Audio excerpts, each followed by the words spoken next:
Hello and welcome to the debate. I'm your host Sana Maqbool with you at PTV WORLD. In today's show, we will be talking about, of course, Yom-e-Istisal or Kashmir Exploitation Day that is being observed today all over Pakistan and, of course, in parts of Kashmir, also in Indian illegally occupied Jammu and Kashmir.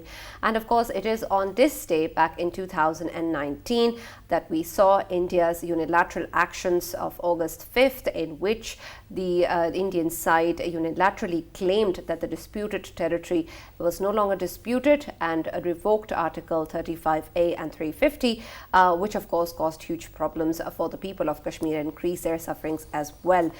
With regards to that, India has of course also tried to change the demography of the occupied territory, and this of course has also increased the problems that the people of Kashmir has been facing since decades. We have also seen that over time the issue of Kashmir has been raised at various platforms. This has been something that has been talked about from Pakistan as well, who has continuously extended its diplomatic, moral and political support to the people of Kashmir. However, we have seen that despite the issue being raised on various fora, the kind of response that we want from the international community, from the bodies, from UN Security Council in particular, that of course needs to make sure that its resolutions are implemented and that the Kashmiris get to exercise their right to self-determination, really need to be heard. And we haven't unfortunately seen the kind of response that we would like on this matter, which is why we are here 3 years after this action was taken back in 2019, and still we haven't seen any repealing of these actions, no real consequence for India or its occupation forces, and in fact increased measures being taken which are in gross violation of the rights of the people of Kashmir, also other minorities in various parts of India, and then of course targeted actions against the Kashmiri leadership as well, including of course Yasin Malik as well, who was earlier this year convicted of terror-related charges and also sentenced to life imprisonment. So of course this is a big issue that we need to talk about. However, it is quite unfortunate that every year we are back here once again talking about the same issue and wondering why the world still hasn't done anything about it. But we're going to try and of course highlight the atrocities of the Indian occupation forces once again, since of course the resolve of the Kashmiri people has not been affected at all. In fact, it has increased in the face of the violations that continue to occur in the Indian illegally occupied Jammu and Kashmir. We also know that of course, as usual, Pakistan has extended its moral, diplomatic and political support to Kashmir, which of course includes the Prime Minister's statements as well, including the President's and the Foreign Ministers as well, in which they have of course highlighted the resolve of the people of Kashmir, the determination, and also simultaneously called upon the world community to take action against India's gross violations and unilateral actions of August 5th. So we'll talk more about that in our show today. For this and more, as usual in the studios, I've been joined by Farrukh Pitafi and Raja Faisal. And we've also been joined online by Mr. Hamid Khan, who's a senior analyst. And we've also been joined by Advocate Pervez Ahmed, leader all parties Hurriyat Conference. Thank you very much, gentlemen, for being a part of the debate today. I'll start with you, Mr. Pervez. When we talk about the 5th of August, of course, this is an important day for the people of Indian illegally occupied Jammu and Kashmir. And we understand that since 2019, there has been increased suffering. There has been big problems for the people of Kashmir, and we haven't of course seen the kind of consequence we should have in the aftermath of such decisions. This is an illegal unilateral decision that was imposed on the territory by Indian forces. However, we stand here today 3 years after that, still facing the same issues and talking about how this was something that shouldn't have happened. I understand the resolve continues to increase of the people of Kashmir, but as a leader of the All Parties Hurriyat Conference and a representative of the people of Kashmir, somebody who is of course standing by for the rights of the people of Kashmir, what do you have to say on this particular occasion in terms of highlighting what the Kashmiris are facing and what the world needs to know and do about this? Thank you very much. First of all, I would like to thank Pakistan Television, people of Pakistan, and especially the state of Pakistan for showing this solidarity with the people of Jammu and Indian occupied Jammu and Kashmir today on this particular day, as we are aware of the fact that 3 years back on the same day, India unilaterally, without taking into consideration the sentiments of the people of Jammu and Kashmir, revoked Article 370 and 35A of the Indian Constitution. If we have a just glance on the pages of the history, if we go in 1947, when Maharaja signed an so-called instrument of accession, he has only surrendered defense, foreign affairs, and communication with the government of India, and has still retained the sovereignty of the state with him, because the Jammu and Kashmir was a sovereign state at the time of the partition of the subcontinent. And the Article 370 and 35A was incorporated in the Constitution of India in 1952. When they were making up the Constitution, there was no room how to make this Constitution applicable to the Indian occupied Jammu and Kashmir. So at that time in 1950, there was a Delhi agreement between the leadership of Jammu and Kashmir and the government of India. And it was principally agreed that the Jammu and Kashmir is a disputed territory, and the UN resolutions are still pending. So there should be some kind of a article, and temporary arrangement should be made between the people of Jammu and Kashmir. So Article 370 was incorporated, which gave the special status to Indian occupied Jammu and Kashmir, and ultimately 35A, which was incorporated in the Constitution, and which retained the right of the people of Indian administered, rather Indian occupied Jammu and Kashmir, that they cannot sell, or they cannot be forced to sell their land to the outsiders or non-state subjects. And when we go through why the action on the 5th of August was taken, because the India was knowing the fact that it couldn't get the will of the people. It could not, by force, it couldn't surrender the right to self-determination, and people were determined to pursue their right to self-determination. So there was they adopted the pattern, the same pattern which was adopted by the Israel. They just abrogated Article 370 and 35A of the Constitution, despite the United Nations resolution, Shimla Agreement, and all international norms. And they just abrogated and created the space for the outsiders. And till this date, 4.5 million domicile certificates have been issued, and by this way they created the room for the outsiders, and thereby made an attempt to compromise the people's right to self-determination. Right. However, the people of Jammu and Kashmir resisted, and as you are aware of this fact, that for continuously for 6 months, the state of Jammu and Kashmir was under the strict curfew, and there was nothing.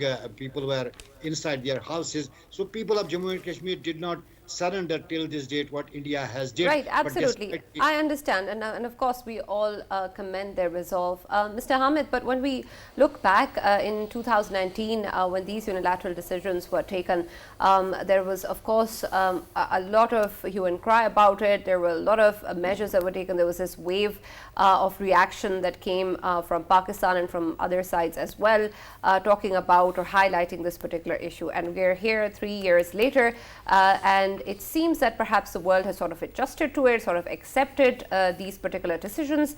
Do you think that you would have expected this to have gone far in terms of what it has, in terms of the duration, in terms of no response or consequence? Because at that time it seemed like we really must do something about it or see some change really soon. But right now it seems that it's just another measure, it's just another conflict, and it's now the status quo is how things are. Do you think that the world has accepted it as it is? Thank you very much, Sana. Yeah, I mean, I would blame the international community, international, countries, and including Muslim world as well, for this status quo since 2019 till 2022. While on the other hand, I mean, like Mr. Pervez have enlightened the history of the Kashmir issue and the history of Article 370 and 35A. But I would like to talk about what is happened, what has India have done within last 3 years. That is the thing which we need to discuss now. And if you look into it, there are 3-4 major steps India have taken, so that he can control the will of the people of the Kashmir, and he can change the mind of the people of Kashmir with force and with making them realize that now there is no way for their any freedom or liberation for the Kashmiris. And the steps, if you look into it, like issuing the domiciles as 4.5 million domiciles, then delimitation of Jammu and Kashmir, then making a false hope for the foreign investment, especially bringing the UAE and other countries into it, a fake investors. I'm saying the word fake investors because they were not government representatives. Then bringing a fake and false parliamentarians from Europe. Again, they were fake and false parliamentarians. So India, and then they're trying to do the settlement of non-Kashmiris in the Kashmir, and especially in the valley. Then exploiting so-called, killings of pundits in Jammu and Kashmir. So India is trying every possible technique in the book to retain its fascist government in Kashmir and to make the people of Kashmir suffer more and more. And on the other hand, they are giving this message to the world, a false message that they have controlled the situation in Kashmir. And so that's why the people of Kashmir are happy and settled, while the ground reality is entirely different. I mean, still, there is no freedom of speech there. Still, the foreign journalists are not allowed to visit Kashmir. Still, there is no source of right information there. Still, there is no freedom in internet. And if you look into Hamid, this is what I wanted to come towards. Obviously, with the abrogation of 370 and 35A, since 2019, of course, international media is not allowed in.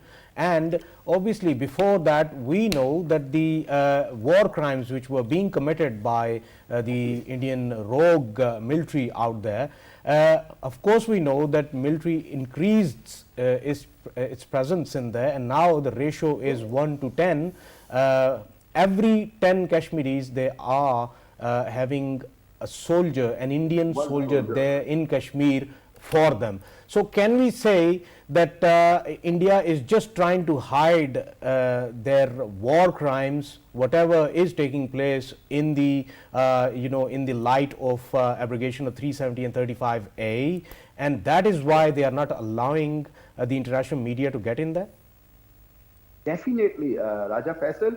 I mean, whenever there will be a non-biased, neutral reporting of international media from Kashmir, you would be surprised to know the stories of atrocities of Indian rogue army, what they have done to the youth there, what they have done to the families there, what they have done to the, to the people there who have suffered their businesses, to the women who they have raped, to the houses they have burned, and to the mosques they have vandalized. So this is the thing which India is trying to hide it from the world. But I believe that it is not going to be so long, because now there are so many other resources where we will get the information. All we need to do exactly. And I want to talk a little bit more about that as well. When we talk about, Farrukh, when we talk about the issue of access of media to certain locations or what's really going on, I understand that there may be some sort of issue with the entire information being disseminated or being the world being exposed to what really is going on. But we have enough information and enough pictures coming out, enough evidence of what is going on within Kashmir to get the kind of response that we need. So is it fundamentally a problem of the world not really being aware of what is going on, or even despite being aware, they're not doing something about it? Right, Sana, and that is actually a very good question, because it speaks to the very nature of international politics. That is realpolitik, where whatever you are, people choose to ignore as long as their interests are intertwined with yours. But let me remind you of a very interesting story that you must have also read while growing up. It was called The Emperor's New Clothes, where the emperor is not wearing anything, but everyone is pretending that he wears those clothes.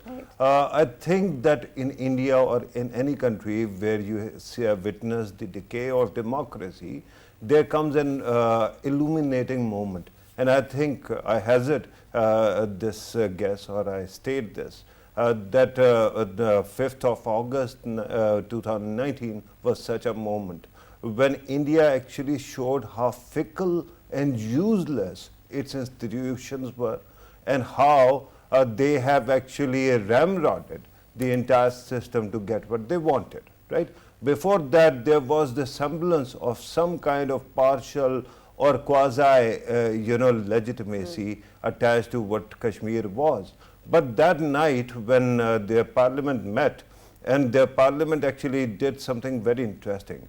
Remember that in Article 370, it is written that you cannot change it without the consultation of Constituent Assembly of Kashmir. Constituent of Assembly of Kashmir actually expired in 1957. So what did they do? The next possibility was that they would go to the Legislative Assembly of Kashmir.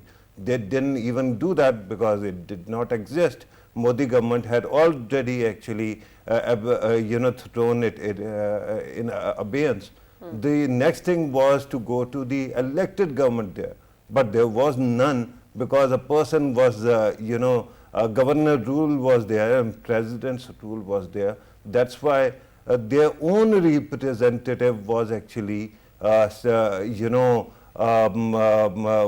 do you call it, rubber stamping it, right?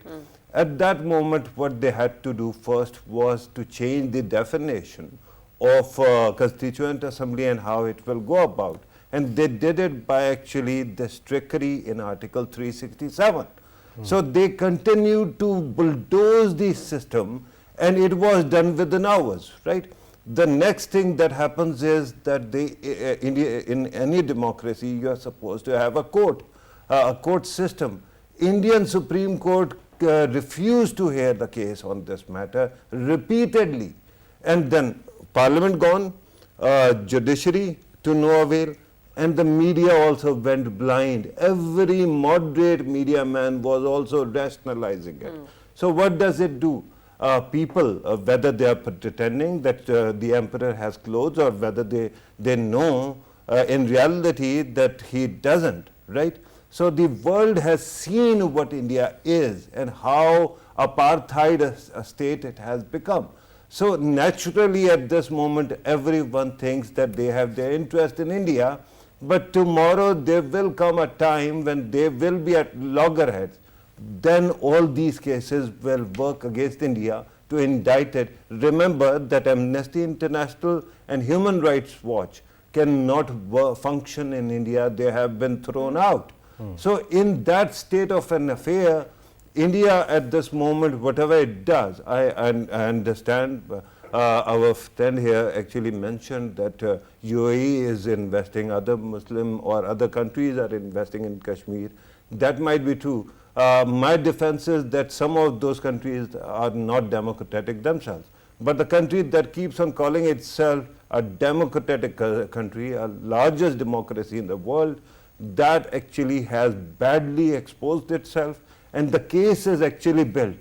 All you have to wait for is a contingent factor, because after Narendra Modi's ascent, they are changing the very character of Indian state and their social contract. And that's why in coming days, India is going to further damage itself. Yeah. Right. Yes.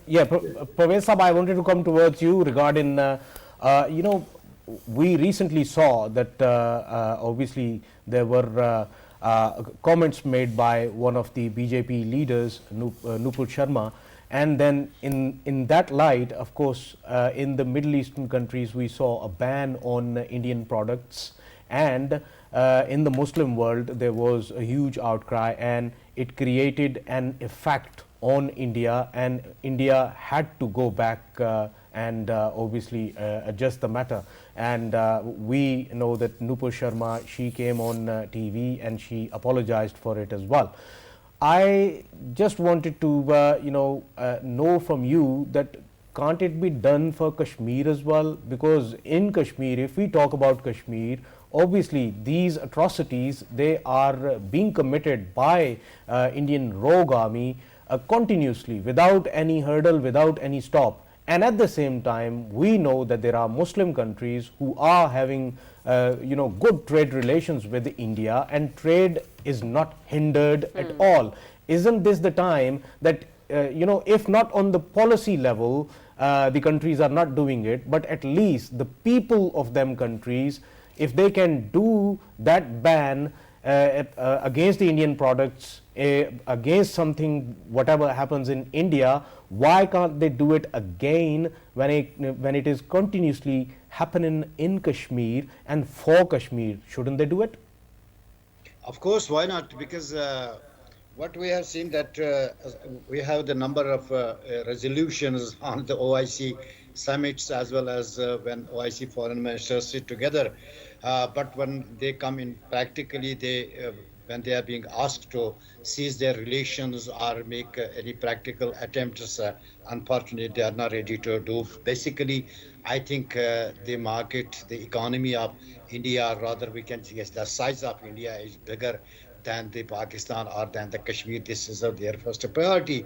I can just tell you that one thing that what the UAE government or other governments did when there was a derogatory statement from Nipun Sharma, we were expecting that such a type of same response will be given about the Kashmir. However, instead of giving any response, they are going to invest. Their people are investing in Indian administered Jammu and Kashmir. I will tell you one more thing that this is very unfortunate how India is behaving. Day before yesterday, few fundamentalists, Indian fundamentalists, they came to All Party Hurriyat Conference office in Srinagar, and they hoisted a flag, Indian flag, on the office of this All Party Hurriyat Conference. Although the people within the vicinity removed it immediately.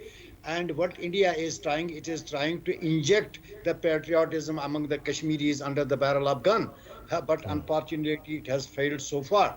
But if I would like to put one thing here on record, if OIC countries do not do something, but there are some responsibilities of the United Nations. If we go under see the Article 4 of the UN Charter, under Article 4 of the United Nations Charter, countries have some responsibilities towards the other nations. Right, absolutely. But I want to talk a little bit more about the impact that the OIC's stance has. Hassan Saab, when we look at this issue and the kind of response that we've previously also seen from the OIC and the comparison that we're making post the blasphemous comments coming in from India, we, of course, are also questioning the world community of double standards, of a different set of moralities, of choices to choose to ignore a particular issue and not the rest, and call out someone and not the other. But when we look at the OIC countries and instances as well, then isn't it an example that we're also setting in terms of our own double standards as well, or our own issue with calling out certain conflicts over others, or even standing up for the Muslim nations or people who are suffering around the world? Isn't that an issue in itself? And do you think that it's impacting the way that the international community will also be taking this issue?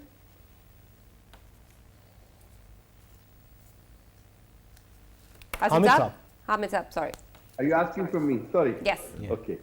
Yeah. Sana, absolutely right. You know, I mean, this is the biggest hypocrisy which we have seen from the Western world when it comes to the matters such as Ukraine.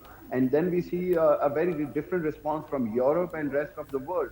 But while we see a long standing conflict of Kashmir or Palestine, we have seen a very different stance and response from the Western world. And this is, I'm keep saying that this is the ideal time for the Muslim world to make the rest of the world realize that Kashmir is the biggest, disputed issue which needs to be resolved. Otherwise, it would cause a catastrophic result. It can cause any biggest, conflict in maybe on the planet Earth so far. So this is right. But Hamid Saab, the question was primarily about Muslim world. And how can you expect that from Muslim world when it is busy doing business with India and also investing in Kashmir? I agree with you, Mr. Pitafi. The only problem is that, I mean, we have seen, there is a light in the tunnel, that we have seen the response from the Muslim world in reaction of that derogatory words from Nupur Sharma, and then the response from the public of the Muslim world. So hang on. With due respect, you're talking about light. Sorry to cut you, but you're talking about a light at the end of the tunnel, and you're referring to Nupur Sharma's statement, right? My humble submission is that is something that is related to a religious ethos, and that is a separate I thing. agree. We are talking I about agree. Muslims being butchered in Kashmir. Not only Muslims, but also Sikhs being tortured, That's what umpteen I'm other saying. people as well. Exactly. That's what I'm saying, that this is the, Pakistan Foreign Office and the Kashmiri leadership across the world. They need to highlight it in front of the Muslim world in OIC and other platforms that this is again an equal, matter of genocide of the Muslims.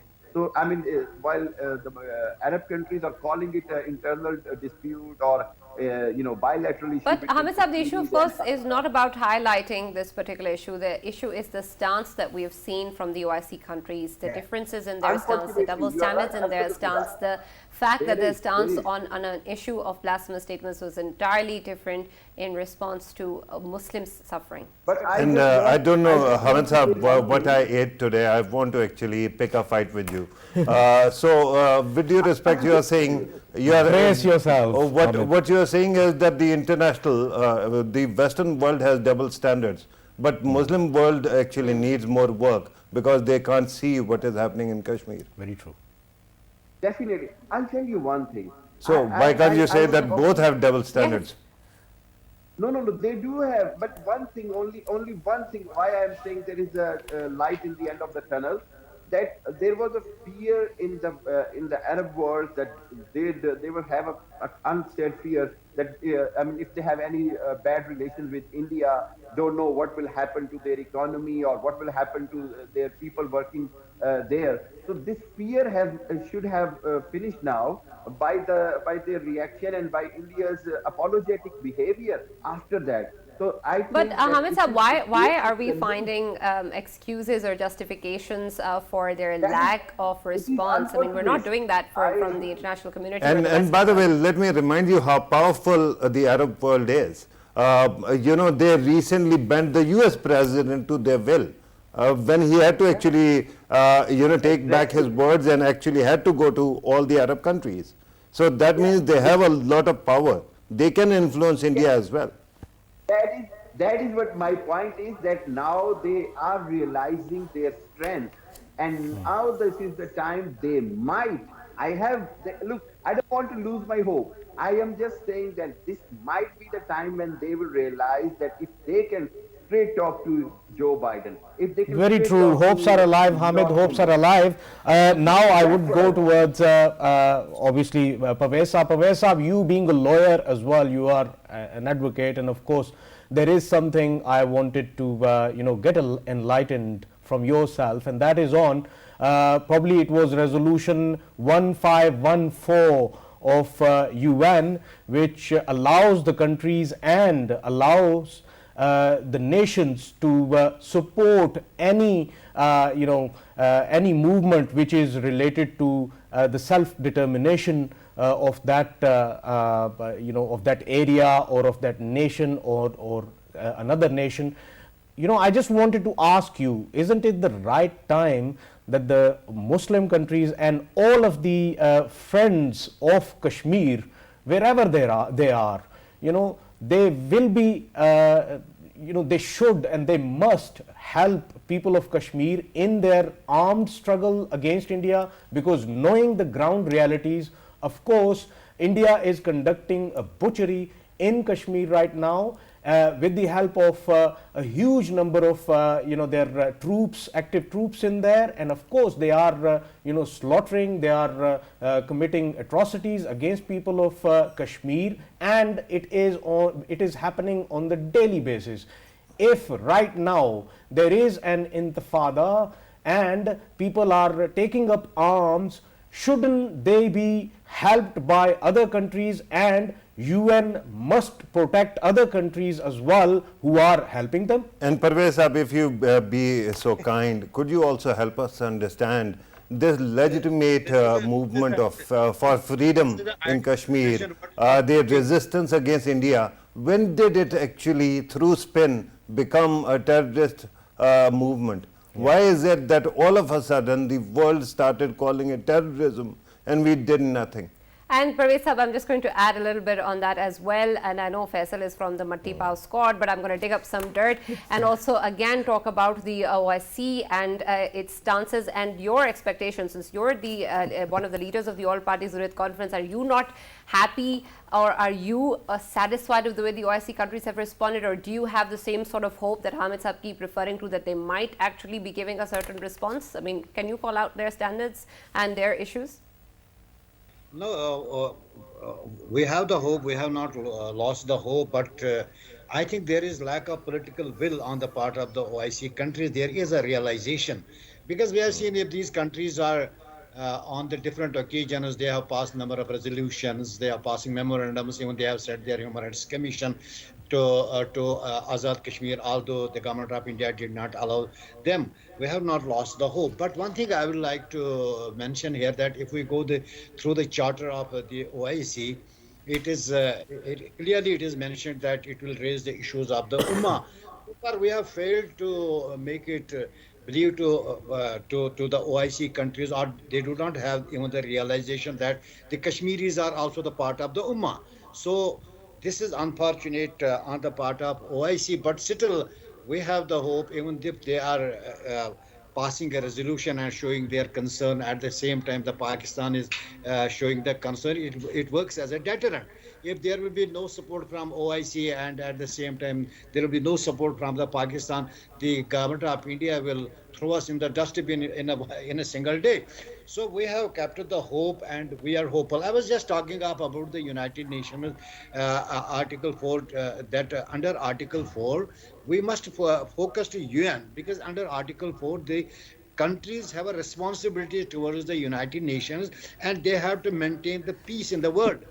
And at the same time, when India is violating and it is disturbing the peace in the region, there is an option under Article 6 of the United Nations Charter that they can suspend their membership.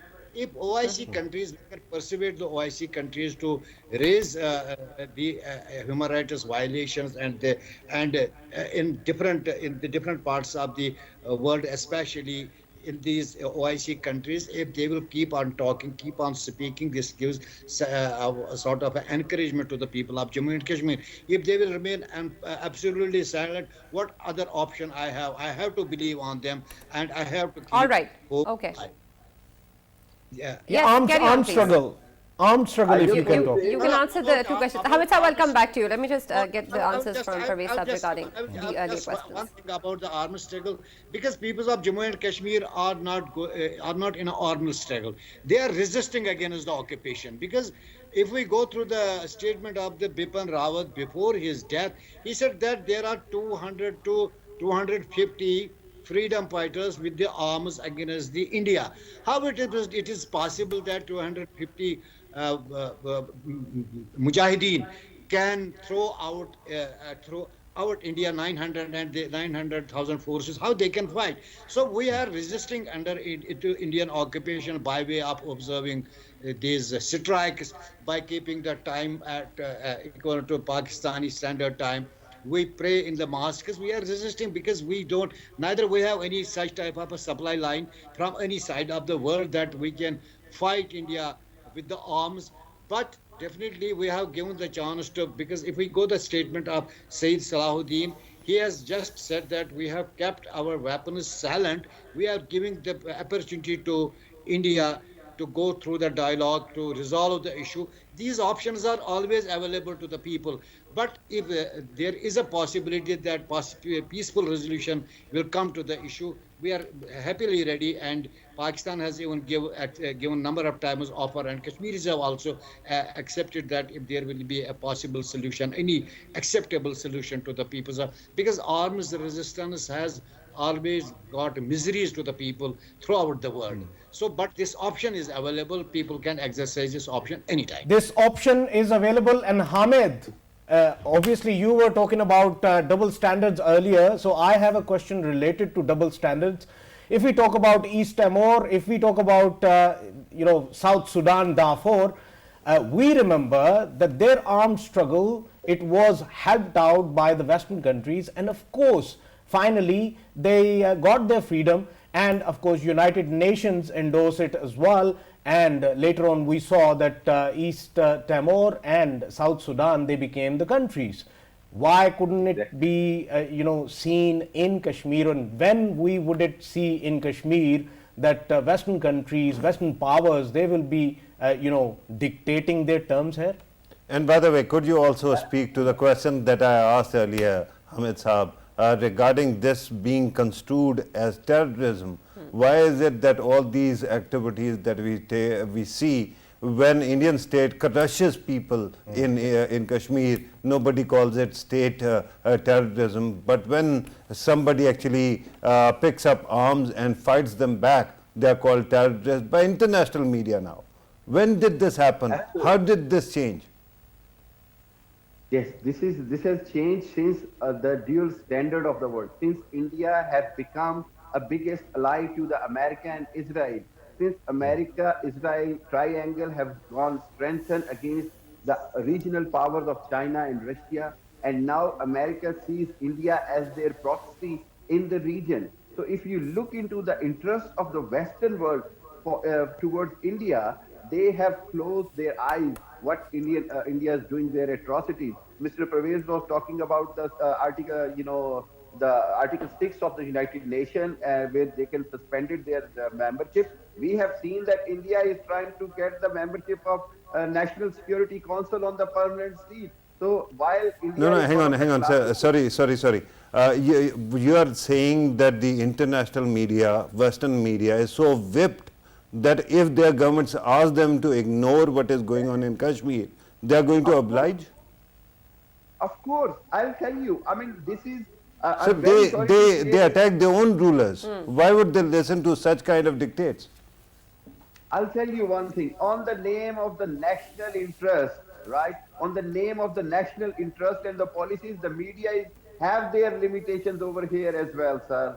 That is the fact. I mean, we have seen Fox News, we have seen Sky News, we have seen CNN, we have seen BBC and other networks. When it comes to the closing a blind eye, they do that on several issues. Like Raja Faisal is saying, absolutely right. At the time of Darfur, the situation was different. At the same time, the Kashmir issue was on its peak. There was a resistance. There was extremely strong freedom fighter movement was going on, but there was no solution for the Kashmiris. And one thing, I mean, it is unfortunate that India has managed to make the world believe like they have controlled everything and everything is normalized. And perhaps, I'm telling you, this is the message which India is giving to the rest of the world, that perhaps everything is so normal in illegally occupied Kashmir that we are just doing the propaganda. So that is the point where I believe that there must be more access to the media where they can see the reality with their own eyes. Because they cannot see the reality, they believe what Indian media or sources are saying to them, like they have normalized everything. This is all right. Let me go back to Pervez Saab and ask him regarding the challenges that the leaders and the people who are standing up and who are raising their voice against what is going on within Kashmir are facing. Of course, we have seen the issue of Yasin Malik as well and other leaders who have been targeted, who have of course been convicted in terror-related charges as well. And this is a serious issue because at the end of the day, as we have seen the world's response coming in, this particular tagging of someone as a terrorist, even if we keep on highlighting various other issues that are going on, still continues to stay. What do you think in terms of the people like you or others who are raising their voice within Kashmir as well? What sort of measures or options do you think remain? Are your voices being curbed to a level where the impact has lost its meaning? Or do you think that you may continue to create ripples around the world which are consequently going to progress into some sort of change eventually? Because if it's a redundant struggle, of course we appreciate the resolve, we may also want to rethink our strategies. After the detention of our leadership, because as you know, the number one leadership of the all parties Hurriyat conference is behind the bars, and at the same time Indian government has initiated the prosecution of different political leaders, as we have seen the case of Yasin Malik.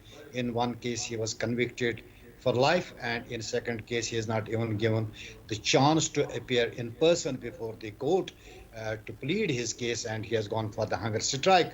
And there have been given some guarantees have been given to him by the administration that he will be allowed to pursue his case, but we don't have much expectation.